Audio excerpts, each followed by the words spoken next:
Well, welcome everybody to today's workshop. My name is Paul Lewis. I'm the Director of Job Assistance with the People's Resource Center. Wanted to welcome everybody to today's workshop. Just a few guidelines for the workshop. If you would go ahead and put yourself on mute so we don't have any background noise to distract our presenters. We'd also love for you to be on video. So if you have the ability to turn your video on, we'd love to see your face. It's much easier for us to present to people that we can see. If you do have any questions over the course of this presentation, feel free to put those in the chat function and we can certainly stop at any point and answer any questions that anybody has. For optimal viewing, we suggest the side-by-side mode. So you just go to view options, click on side-by-side, and that gives you the ability to see the face of the presenter as well as the material that's being presented. So that's usually the best way to view these different workshops. We actually are recording this workshop today. We're going to put this available on demand for people that registered but couldn't attend. The way that the screen works, if you have it on video, it won't show your face. But everything that is said during this presentation is just kept at this presentation. We don't share it with other people. I would just like to thank Cheryl for allowing us to present this material today. So wanted to start off by giving a little bit of background on the People's Resource Center. So we offer a variety of different services to clients living in DuPage County. For the most part, everything is still virtual right now, similar to these types of workshops. However, as things continue to improve, we are working on opening up our centers to have clients come back to meet with us in person, which we're really excited about. So we do offer the food pantry. It's still the no-touch curbside pickup model, 4 times a week, both at our Wheaton and Westmont locations.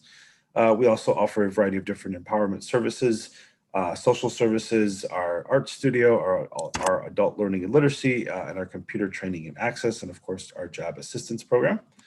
Our job assistance program is we offer a variety of different services to job seekers. I'd say our bread and butter is our one-to-one job coaching and individualized mentoring. So what's really great about this program is there's not a specific curriculum. We kind of, our job coaches meet our job seekers or our clients kind of where they're at in their job search. So depending on what you need help with, if it's something as simple as just getting your resume up to date, or if you need practice with mock interviews, or if you just need to know how to search for a job on the internet in the 21st century, our job coaches are great and can help you in whatever you need to be successful in your job search. We also offer a online job board, which I update weekly with jobs that I get from employers in DuPage County. And these are jobs that are sent to me directly and aren't necessarily on some of the more public job boards like Indeed. So this is a really great resource to check if you are looking for jobs that might not be posted elsewhere. We also offer KX Connect's self-assessment skills tests, which are really great. These are tests that you can take that lets you kind of see where your skills and abilities are in a variety of different industries. There's, I think, over 1,000 different skills tests available. So this is a really great thing that you could put on your resume if you're looking to switch careers or just want to see if you have the skills necessary to get a job in an industry that you're interested in. So, and these are all free to PRC clients, which is really great. So I wanted to start off this presentation. We're going to be talking about the multi-generational and multicultural U.S. workplace today. Our presenters are Jan and Charles. And I believe, Jan, you're going to start us off here. I'm going to start us off. Thank you, and good morning to you. A couple of objectives I want to share. We're going to try to help understand the distinguishing features of each generation, understand why cultural awareness in the workplace is necessary, recognize age and cultural diversity as an opportunity to challenge our perspective and how we think and we behave, and use this information to expand communication styles and increase our interviewing success. The next slide is a picture of our new workplace, which is more generationally and culturally diverse than any time in history, and that is a wonderful thing. If you'll notice on newscasts or talk shows, everybody is represented now, and you can see men, women, Asian, Hispanic, African American, and white, and this is our new workforce, and this is, like I said, a good thing. We have 5 generations now that are working together. And more than ever, we are combined in this group of 5. Gen X is just starting to enter the workforce. So you can see that group on the bottom, they're less than 24 years of age. But look at how it's stratified. The traditionalists, those 75 years of age and older, 22 million or 6.7%. So not as big a percentage, but there are a lot of people, 22 million, that are still in the workforce at age 75.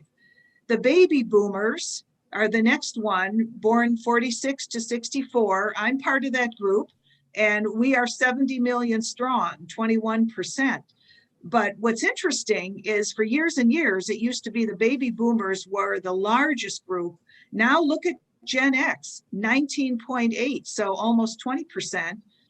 Gen Y, millennials, 1977 to 96, 72 million, or 21.9%. There's the bulk of our workforce now. And Generation X, or Generation Z, I should say, is after 1997. So they are less than 24 years of age and 67 million. Those are the new college grads. But as you can see, we are all fair, with the exception of traditionalists, we are all pretty equal in numbers now. The next slide shows different perspectives and values and experiences. For instance, why do you say hang up your phone? Well, for years and years, our phones were on a cradle, and the expression was, when we're done talking, hang up your phone. Now, with everyone's smartphones, there is no such thing as hang up your phone. Hi, sweetie, how was school today? And the little girl says, you can read all about it on my blog, Dad, because that's the new way of social media and communication through blogs.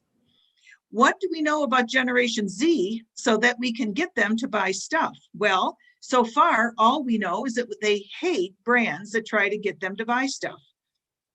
Down in the lower left, previously playing Pokemon Go, and now the older guy furiously Googling Pokemon Go, has no idea what they're talking about. So we have some difference in communication.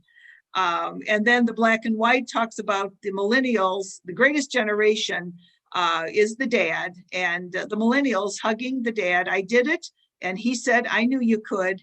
And the Gen X supposedly is saying, why should I care?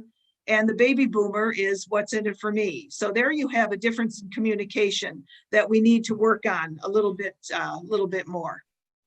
The next one is, do generation gaps cause problems? Well, 65% of employees agree that generation gaps make it harder to get things done at work. And I would tend to, from my experience in working, tend to agree with that. We struggle sometimes with trying to understand each of the various categories. But what makes each generation tick, we are shaped by world events, the economy, technology, music, politics, family structure, birth rates, marketing, media, popular culture, and religion. And that translates into the workplace as our values, our work ethic, our ideas, our communication preferences, attitude towards authority, skills, collaboration and teamwork, management styles, compensation and recognition, and risk and reward. Let's talk for a moment about each of these categories, because I think it's important to understand each of them in order to work with each of them. The traditionalists are 1900 to 1945. And again, we only saw about 6-7% of our workforce in this, because why? They're retiring, and for health reasons, or just because they have worked 40 plus years and they're ready to not punch a time clock or take it a little easier. This is the greatest generation. These are the folks that fought in World War II. This is our President Joe Biden. These are people that came through the Great Depression of the 1929 crash and then 30s. And so you'll see that they are a little bit more frugal with money. It's important to have a nest egg, as they say. It's a traditional family and move to the suburbs. These folks value respect, loyalty, experience. They're used to on-the-job, top-down chain of command, which is a little bit indicative of the military. Disciplined, hard worker who appreciates order and a job well done. The traditionalists are hard workers, just as we'll see the baby boomers. Career motto is seek job security. Again, they came from the Great Depression. Messages that shape them: make do or do without. Stay in line, sacrifice, be heroic, consider the common good. These are traditionalists. The next group are the baby boomers. This group is shaped by television. We watched on television the Vietnam War. We watched the moon landing, the student activism of the 60s, the civil rights movement of the 60s, women's rights of the 60s and 70s. Boomers value standing out and being recognized for their hard work. On the job, they are team players. They don't like to be micromanaged. They live to work. They are driven. They're service-oriented and can be experimental and innovative. They also are a group that oftentimes, in addition, if they are still working, they're also volunteering, because live to work is not only in the workforce, but they see themselves as volunteers. In People's Resource Center, many of the volunteers in the PRC are baby boomers, and most have retired. Career motto: education plus hard work equals success. The American dream. If you get educated or skilled in a trade and work hard, you will be successful. That's the baby boomers motto. Messages that shaped them: you can be anything you want to be. You can change the world. For the most part, they work well with others, and it's important that they live up to expectations. The next group is the Generation X. This is the 1965 to 1976, shaped by the fall of the Berlin Wall, the Gulf War. MTV has come, and guess what? The internet is invented. Working moms are starting because of the women's movement. There is more working mom situation, and therefore, sometimes because of the women's movement and the independence of their paychecks, there could be rising divorce rates. Flexibility, work-life balance, honesty, and feedback are these values. And on the job, the Generation X will be independent, self-reliant, unimpressed by authority, and there's where sometimes conflict can occur with a baby boomer or a traditionalist who is in a management position. Focused on self-development, work to live, not live to work, and be a free agent. Their career motto: invest in portable career skills, because they don't want to be locked into one career for their entire working life. They see necessary to move from job to job occasionally, unlike the baby boomers and traditionalists who oftentimes will invest in 30, 40 years and retire from a company.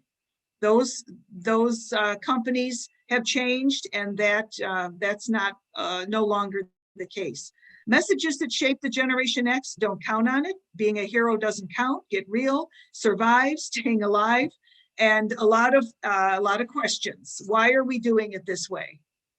The Generation Y, the Millennials. I have lived this. I have two daughters who are Millennials. These have been shaped by the technology, the media explosion, 9/11, the Columbine. Of all the things that they remember that shocked them the first was 1999 Columbine. My girls were born in the early 80s. So Columbine was, that rocked their world because they were in school at the time. Multiculturalism begins, and they see diversity. They see a variety of family structures. Values are strong leadership, very high concern for the community, fair play, and this is the group that really values diversity. On the job, the Generation Y, or the Millennials, are self-confident, they are competent, they are optimistic, can be outspoken, but collaborative. And oftentimes they will think in terms of building parallel careers. A lot of these people saw the 2008 recession and the crash and saw their parents lose their jobs. So they're looking at building parallel careers or looking at interviewing periodically so that they always have jobs and careers for fear of being laid off. They are smart. They leave no one behind. And again, volunteerism, very much serving their community. And our fifth group are the Generation X. These are born after 1997. These are very young, 24-year-olds and up. Avid gamers, music goers, they're ever-present messaging, big on social media, TikTok and Instagram, and the first digitally native generation. They value the planet and the people and the environment, desire to find or create meaning in their work. They really don't even see diversity as an issue. Everybody is equal to them. Every color, every age, every ethnicity. They're very much into volunteerism. And their career goals are, they're multitaskers. They look for stability, security, and growth. And they're financially focused. They will go for the higher salary, even if it isn't a job they're not very crazy about. But they are financially focused and entrepreneurial. These are the ones who are always looking for the next new business. And they're risk averse, anxious about the future, competitive, prefer independence, but multitaskers and welcome change, but they work to live. They do not live to work. And that's a big difference with our Generation Y and Generation Z, X and Z. Messages that shape them, actions speak louder than words, sharing is caring. So how do we turn these generational differences into potential? Well, first of all, we avoid pitfalls and thrive by, in our workplace, staying respectful, flexible, and understanding. Understanding that everybody's different, they come from a different history, they have different things that have shaped them over the years. Avoid assumptions and stereotypes, and we'll talk a little bit about those in a couple of slides. Being self-aware, practicing empathy, being open to learning from others and helping them learn from you. So mentoring others, adapting communication styles to the other types of workers, focusing on similarities between individuals rather than on generational differences. So our next slide talks about staying respectful and flexible. And look at how we are different. The traditionalist would want an 8-to-5 job and expects that, and they work their 8 hours or they work overtime and then they go home. Boomers, again, work early, stay late. They are always working, sometimes more than one job, an extra job. Generation X, the hours of work, they complete the project and move on. So they are not necessarily locked into an 8:30 to 5 or 8 to 4 job. Gen Y, Millennials, the job is what you do between weekends. And this goes back to we are not living to work, we're working to live. And the Gen X likes flexible work hours. So anything with a flexibility is fine with them, and they are hard workers. So they just look at it as I'd rather do the work, the project, and not necessarily punch a clock. These are the assumptions and stereotypes that we really want to avoid. That the traditionalist or the baby, not the baby boomer, but the greatest generation, the 75 years and up, are old-fashioned and practical and a rule follower and slow. Boomers, there's a stereotype out there that they're overly sensitive, they're set in their ways, they're technology challenged. Actually, that one I can attest to some degree, and uptight. Gen X, that stereotype is that they're self-centered, risk-takers, cynical, skeptic, and disaffected. Gen Y, that they're job hoppers, technology dependent, participation trophy, and just from working, they should get a trophy, or playing a game, everybody gets a trophy. That's not correct, and needy. And then Gen Y or Gen Z, constantly connected, distracted, apathetic, and entitled. So for those out there that are assuming this or putting the stereotypes on these people, know that everyone is unique. So instead of assuming the worst, fight your unconscious bias and understand, by the way, that you have an unconscious bias, whether you choose to admit it or not, and accept these individuals based on their merit. In other words, give them a chance. Adapt your communication styles.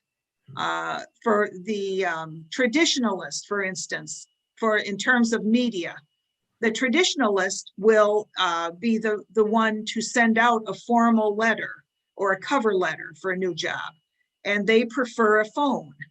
The Gen X prefers email or text, the Gen Y, text or social media, and the Gen Z, a handheld device, so really messaging.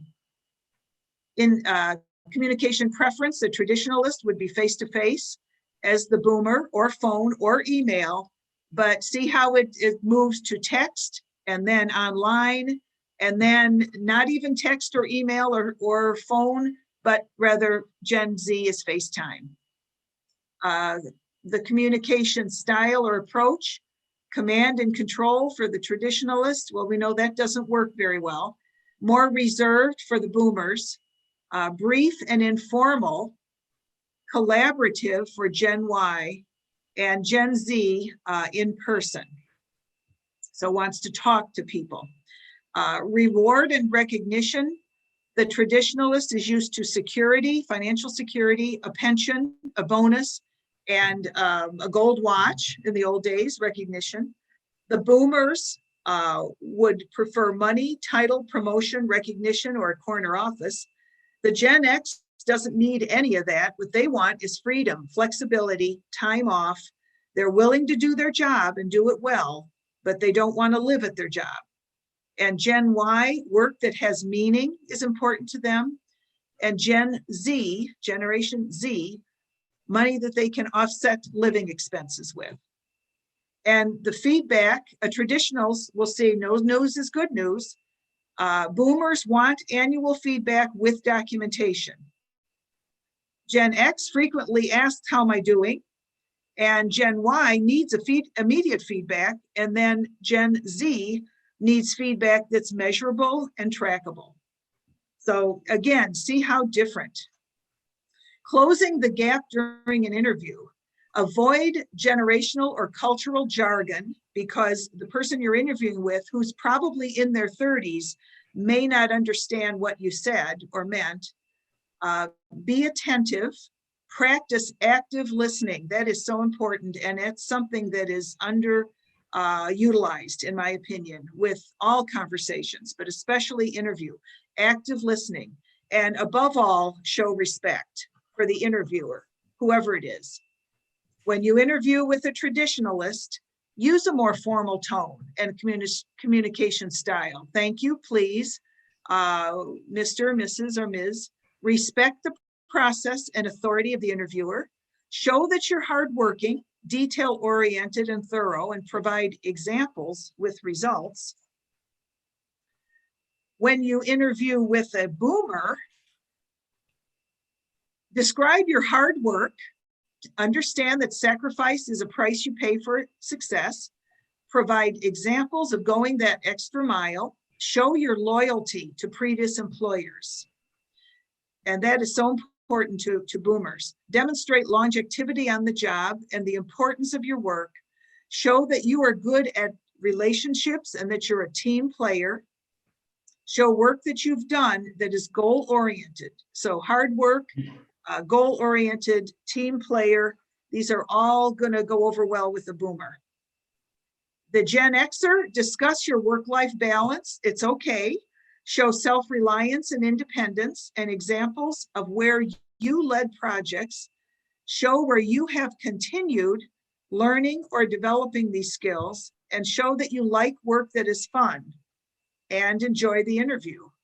And finally, the millennial, confirm your comfort with technology, update your resume tech skills, show your value for teamwork, talk about your projects that you collaborated with or led, explain how you easily work through change, and have that change example ready so that employer knows you're flexible, and show that you can multitask.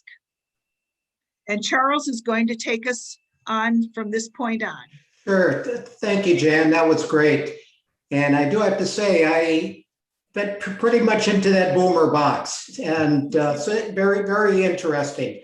One word that was not in that presentation, miscommunication, whether I'm communicating with the Generation Z or whatever, a lot of it is I may prejudge that person from another generation. I may prejudge just based on nothing. I don't know anything and I'm prejudging. And that's where the word prejudice comes from. When we prejudge a person based on whatever criteria you'd like to use. If we can not prejudge people, get to know them, you're going to find out we have a lot more in common than we think. And that's really leading into this. Common interests.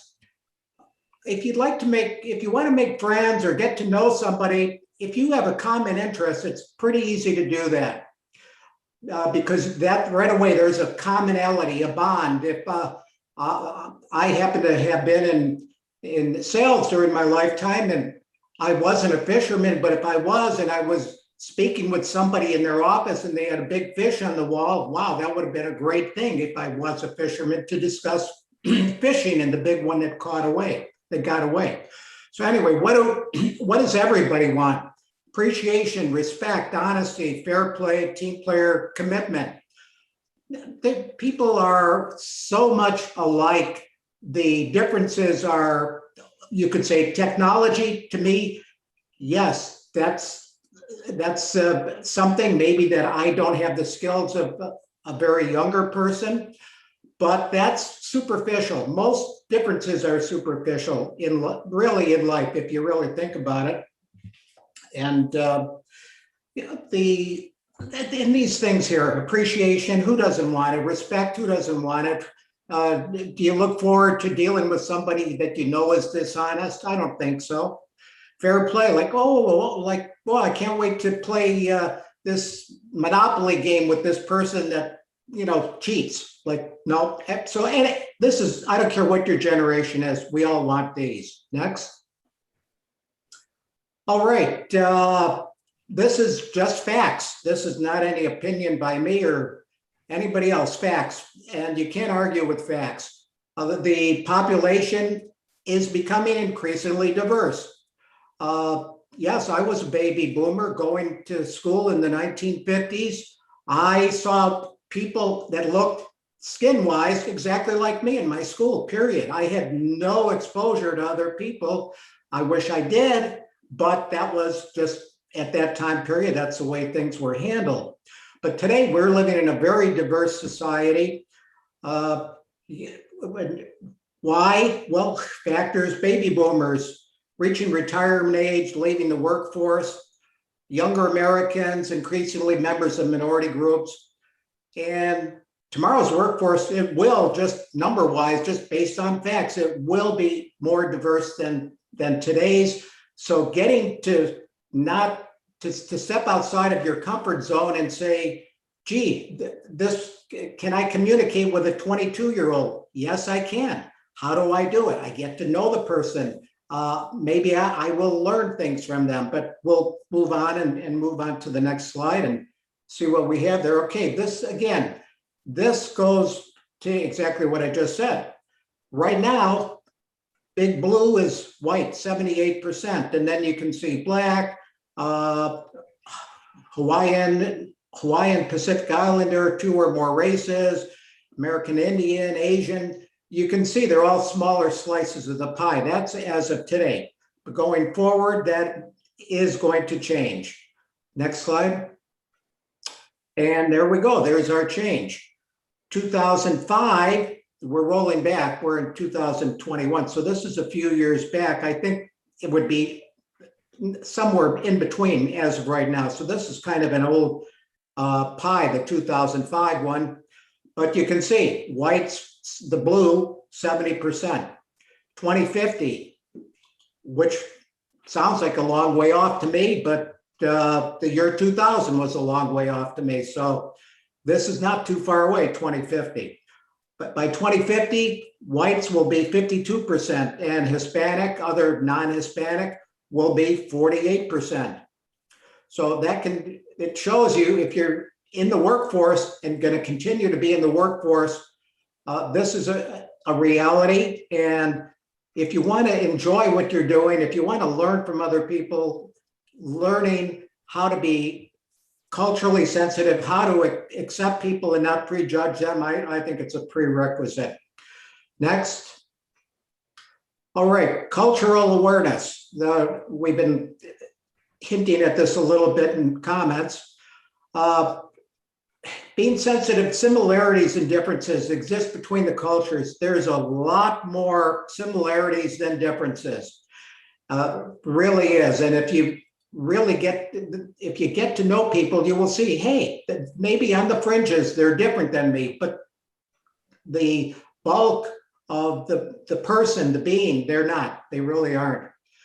And you do have to be aware there are differences, and you want to know how to communicate. Really, when I hear generational misunderstandings in the workplace, I really hear the word communication misunderstanding.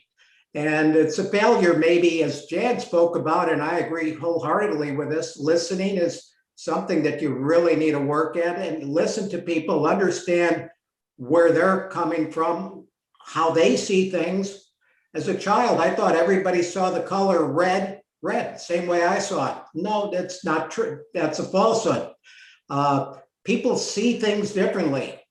People can see the glass half full or half empty, and that's really, really life. So communication is really key.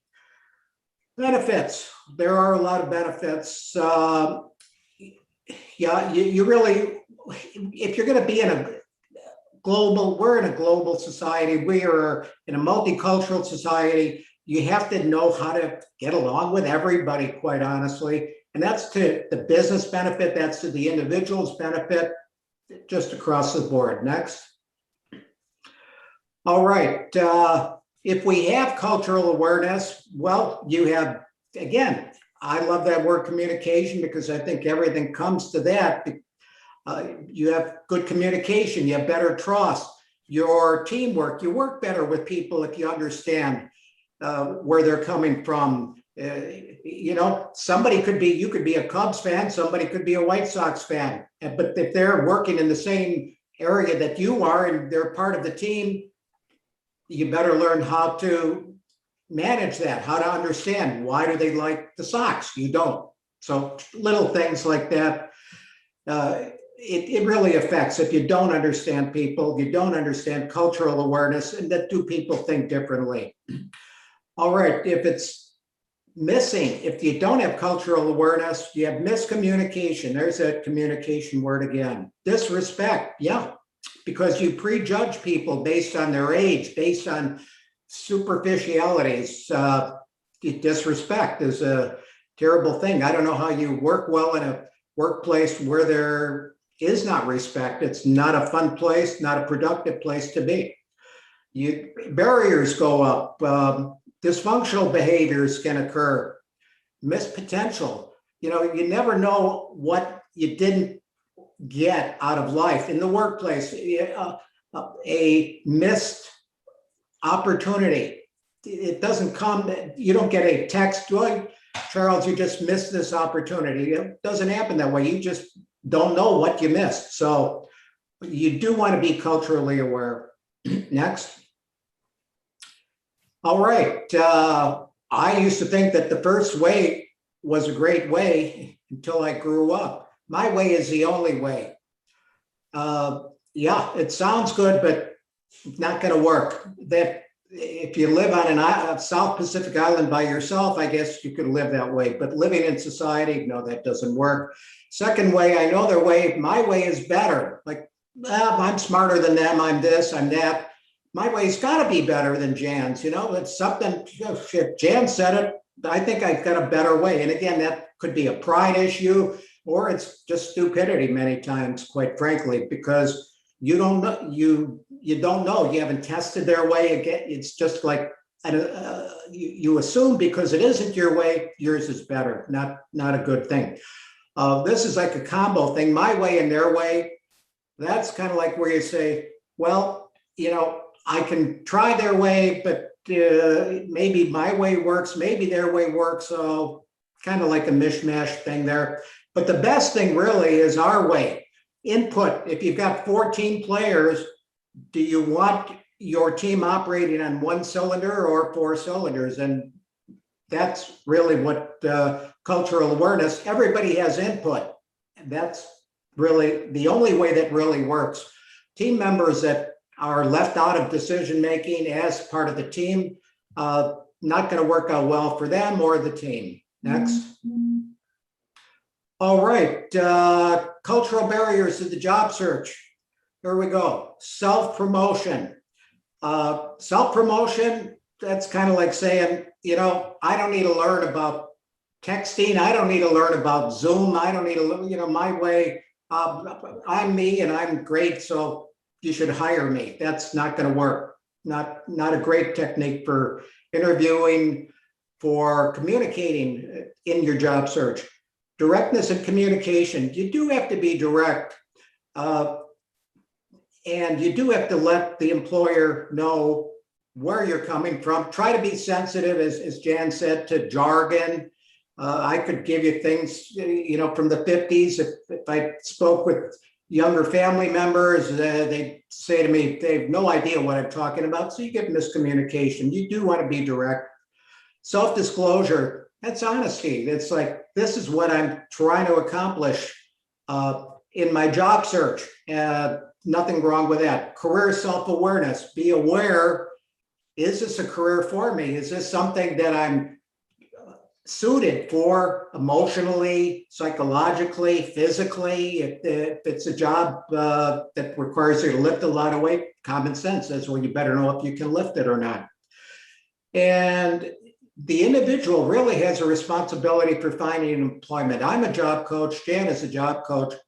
But I will tell you, we cannot go out and get that job for any of our clients. They have to take the initiative because it is their job. I can't imagine telling a client like, okay, I've got a job lined up for you that you know nothing about. I don't know if you like it, but you're taking this job. No, it's the individual's responsibility. Language barriers. If you have a language problem, PRC has literacy. There's all DuPage literacy, a lot of different avenues to learn language. That's going to be certainly a very important part of your job search responsibility. Next. All right. Turn cultural differences into potential. Well, how do you do that? You stay respectful, flexible, great word, and understanding. I don't know, Jan spoke of this, I harped about it. Be a good listener. People think what they have to say is more important than what you have to say, but they're not going to learn because they're only hearing themselves. And if you're not a good listener, you're thinking ahead. Paul is saying something and I'm already thinking, not listening to what he's saying. I'm already got my response ready, but I've never heard what Paul said. You don't want to do that. Stereotypes, I spoke about that. Don't assume anything. I was at an organization recently and it required some lifting of heavy objects. And one of the younger people, not just say younger, looked at me and says, can you handle this? Well, yes, I could very easily handle it, but you don't want to go to that stereotype that the older people don't know technology or the younger people, they're job hoppers. And Jan went over all those stereotypes. And that's what stereotypes are. They're assumptions. And you don't want to make assumptions. Anytime you make an assumption, you're going to be wrong. Not all the time, but a good percentage of the time you will with assumptions. So don't go there. Learn from others. Yeah, you don't know it all. I don't know it all. None of us know it all. That's a way to grow. It really is. Adapt your communication style. Be open. Listen. That's what we're talking about. Your communication style. Be open and be very, very aware. Communication is everything. Not just verbally, by the way. Your body language very important. Also, if I cross, if somebody says something to me and I don't say anything, but I cross my arms across my chest and I tilt my head back, they know I'm not happy with what they just said. So be aware of that also. Focus on similarities. And we've been speaking to this right through the things. We have more similarities. Think about that. That's a lot more important than a year that somebody was born or whatever superficial other thing you're focusing on. Next. All right, this is interesting. This is new information for me. Gen Z provides a positive example. They will be known as the most diverse generation. That's pretty obvious to see from the demographic trends. And sure, because it's going to be a lot more, the demographics are going to be different. They're going to be very diverse social circles and everything, ethnicities, race, religions, opinions, just whatever category you'd like to use. And this is interesting. America's last generation with Caucasian majority. And I'll leave that and let's move on to the next one. All right. Each generation and culture is different. Just a little comment. My parents were that Depression era, and I used to think they were cheap, with my nickel or dime allowance. And then as I got older, I learned that my father went to bed hungry many times during the Depression, and it just shut up. Information like that makes you respect and understand why people are the way they are. So every generation is different. And if you communicate with them, people like to talk about themselves. They like to talk about why they act a certain way. And that case I just gave you about going to bed hungry, that explained a lot to me as I got older.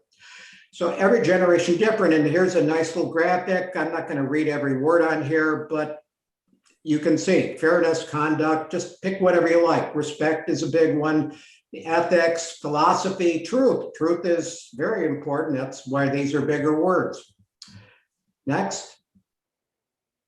All right. My eyes aren't that good to read all of this, so I'm not going to do it. But focus on what unites us. Hobbies. I told you about in sales. If I was a fisherman and the person had a giant fish mounted on the wall, perfect. Hobbies, interests, leisure activities, entertainment, whatever you have in common, it does unite you. And we have a lot in common. The problem is we don't usually listen to the other person to find out all the things we have in common. It could be food, drink. It could be, oh, I love this this Asian cuisine or whatever it is. Those are unifiers. They are, and there's a lot more of those than dividers. Dividers are usually in our head, quite frankly. Next. All right, being culturally, generationally aware, not about compromising your own culture, sacrificing your values or identity. Yeah, we are not telling you in this workshop that you've got to change your identity. I don't think you can do that. I know you can't do that. You can't change well, values maybe you could change a little bit, but we're not telling you to do that. We're telling you, understand your culture, understand other people's culture. It's not about changing your culture or sacrificing your identity. It's not about that. It's not even a realistic thing to think about. And what else? Helping us understand how we can adapt to ensure we create this is too long a sentence, isn't it? Positive outcomes. We want positive outcomes. I'll just focus on that. And positive outcomes are what it's all about. It's multi-generational interactions. Young can learn from older. Older can learn from younger. I learned tons of things from young people. I love working with them because I learned new words I didn't know that even existed, like mango, right? Or the example that Jan gave earlier. Respecting others, cultures, and values, as well as our own. If we consider our own culture and values as worth respect, we certainly have to understand and give other people's cultures and values the same respect as we give our own. Next. All right. This is a little test here. Name that generation. And the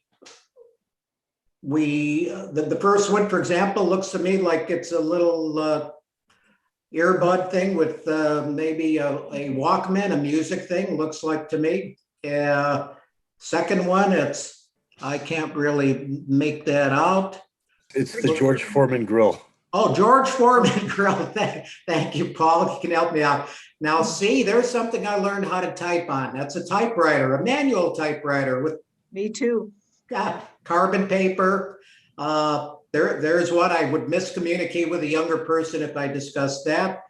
And D looks like something I used to install as a young person, a tape player, maybe an 8-track tape player in a car. Michael Jackson, earbuds of some kind on F, and Sonny and Cher, if I'm right, on G. H looks like an early computer. Yeah. I, probably iPhone. What do you think, Jan? Yes, iPhone? looks like it. Yeah. Okay. J, this strikes home to me. It's a TV with an antenna on top, and my job was to hold that antenna so my sisters could get a good picture and watch Bonanza.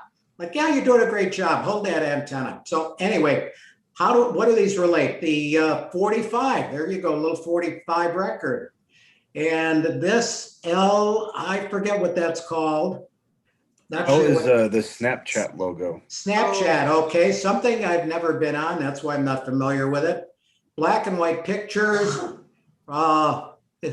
N is a picture. I can't exactly see who's in that picture, but It's the first people, the astronauts. I think the first astronauts. Okay, and then the Facebook logo. And the next page will tell us how do these relate to each generation, and we'll see how we did here. Yeah. All right, how did you do? Well, X, if I remember, pretty simple. Generation X.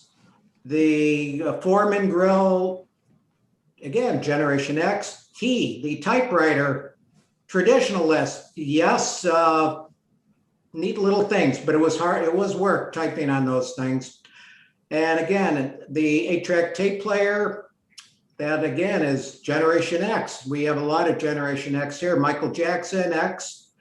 And we have Millennial for this earbud gizmo, whatever that happens to be.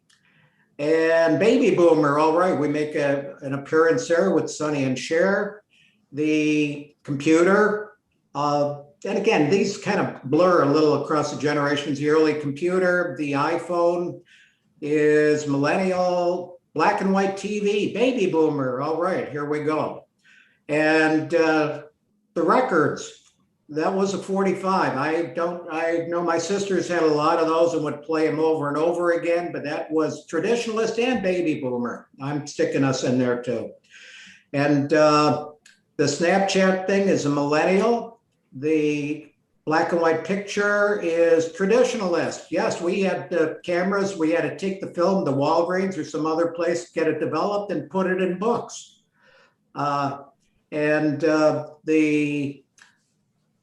The next picture, the astronauts, that's Baby Boomer, yes, and Millennial for Facebook. So I hope you did well on it. Some of this kind of blurs a little bit, but be sensitive that everybody has different things that they remember from their generation.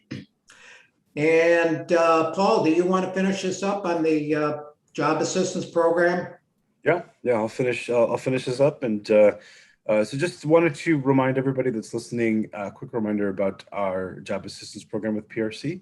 We are currently taking new clients, so if you are interested in getting a job coach or utilizing some of the services that we offer, it's a couple different ways to sign up. The first one is you can contact the 630-682-5402 extension 333. If you call that number and leave a voicemail, somebody from the jobs team will give you a call, usually within 48 hours, and sign you up for an orientation after going through a quick questionnaire with you. If you want to check out our website and kind of learn some of the additional services that we have to offer, you can just go to peoplesrc.org. Under services, you'll see all the different services that we have to offer. If you go to job assistance, it's also another way to sign up for our services as well. You can, there under the bottom, it'll say click here, and you can actually take a quick Google form. It's just like an online form that you'd fill out. It takes about 2 minutes. And then once you fill that out, somebody from the jobs team will give you a call back and set you up for the orientation. So there's 2 really easy ways to sign up. We have a lot of services and a lot of openings. So if you're interested, now is a good time. If you are looking for a job, the market is pretty crazy right now. There's a lot of open jobs across a wide range of industries and services. So this is a really good time to search for a job. This is a really good time to negotiate salary, benefits. A lot of companies are very desperate to hire. So, and our job coaches can help you walk through the negotiation process. Charles is one of our master negotiators. So yeah, we can help you with whatever you need. Are there any questions? If not, we wanted to thank Charles and Jan for presenting today. Let me see if there's anything in the chat box. I don't see anything. And Cheryl, so we'll have this recorded. So this can be, this will go up on the Elmhurst Public Library website on demand. So if you want to refer back to the slides, this is here for you as well. Thank you, Paul, Charles, Jan, thank you. Cheryl, thank you. Jan, Thanks so Paul. much. Okay, thanks. Bye-bye. Thanks. Have a good day. Bye. Thank you so much, everybody. Really appreciate it. No You problem. too. Bye-bye. Bye. Bye.